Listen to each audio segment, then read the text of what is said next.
እሷንም እኮ ማድረግ ነበረበት።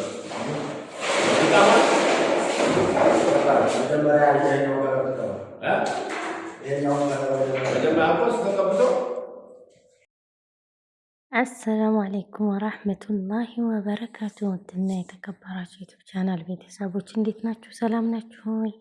ይሄ በጣም ደህና ነኝ አልሐምዱሊላህ ረቢል ዓለሚን። እንግዲህ አሁን ማሳያችሁን ቪዲዮ በትዕግስትና እስከ መጨረሻው እንድትከታተሉት ጋብዛችኋለሁ። አጠር ያለች ቪዲዮ ናት። ቪዲዮ የሚሆነው ቤት ለማደስ ዱብ ቁጭ እያልኩኝ ነው። ግን ይሄን ቪዲዮ እስከ መጨረሻው ሳታዩ ቤት ለማደስ እንዳትሞክሩ ነው የምላችሁ። ማለትም ቤታችሁ ከገባችሁ በኋላ እንደገና እቃችሁን ምናምን ፈራርሻችሁ ከገባችሁ በኋላ ቤት ለማደስ ያለውን ድካም አብረን እናያለን ማለት ነው። እኔ ያው ከገባሁኝ በኋላ እንደገና ቤት ለማደስ ብዬ ይኸው ከክፍል ከቤት ውጭ ግቢ ላይ እያልኩ ነው። ይሁን እንደምታዩት ደግሞ መኝታ ቤቴ ቁም ሳጥኔም በሸራ ጠቅልሌ እዛው አቧራው መሀል አስቀምጬው ነው እያደስኩኝ ያለሁት ማለት ነው። ያው ለማውጣት ስለሚከብድ እና ደግሞ ለው ፈቶ እንትን ለማለትም ይከብዳል። መጨረሻ ላይ ግን ታዩታላችሁ ምን እንደሆነ ማለት ነው። ኮርኒሱ በፊት ተሰርቷል፣ ኦልሬዲ እየተሰራ ነው። ግድግዳው ነበር የቀረው ቻክ ሳይሰራ። አሁን ግድግዳውን ለማሰራት እንደዚህ ያደርገናል። ያው የጭቃ ቤት ሲሆን ቻክ ካልተደረገ በጣም ያስጠላል እና ቻክ ማስደረግ ደግሞ የግድ ነው እና ብቻ በጣም ከባድ ነው። ያው ተፍሮ ምናምን ካለቀ በኋላ ቻክ ከተሰራ በኋላ ደግሞ ይሄን ይመስላል። ጄሶ ከተሰራ ማለት ነው። ቻክ ከተደረገ በኋላ ይሄ እርጥብ የምታዩት ያልደረቀ ነው። ነጭ የሆነው ደግሞ የደረቀው ቦታ ነው።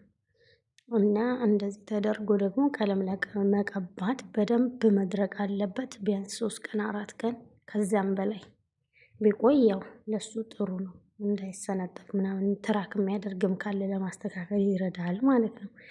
እና ብቻ በጣም አድካሚ ነበረ። እስኪ ይሄንን ስራ እዩትና ማሰራት ለምትፈልጉ ሁሉ ያው የባለሙያውን ስልክ ቁጥር መጀመሪያ ኮሜንት ላይ ማስቀምጥላችሁናል።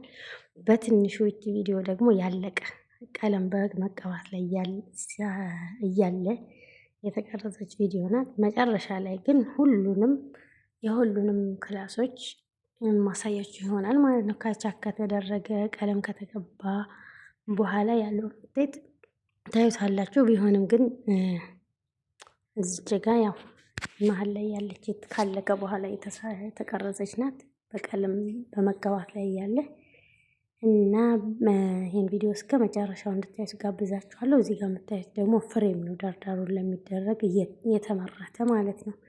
እና በቀጣይ ደግሞ ቀለም ተቀብቶ አልቆ ምናምን ምን እንደሚመስል የማሳያችሁ ይሆናል። ሀሳብ አስተያየታችሁን በኮሜንት ላይ አስቀምጡልኝ። እስኪ ላይክ፣ ሼር፣ ሰብስክራይብ እያደረጋችሁ አበረታቱኝ። ኧረ እባካችሁ ተው ሰብስክራይብ አድርጉልኝ እና ቪዲዮውን ደግሞ እስከ መጨረሻ ይሁት። ሌላኛውን ቪዲዮ ደግሞ የመለቅላችሁ ይሆናል። ይህን ቪዲዮ እያያችሁ እስኪ ምን ሀሳብ አላችሁ? ማሰራት የምትፈልጉ ካላችሁ ደግሞ እንቀበላለን። ባለሙያ እጃችን ላይ ነው ማለት ነው። ሰላም አለይኩም ወራህመቱላሂ ወበረካቱሁ።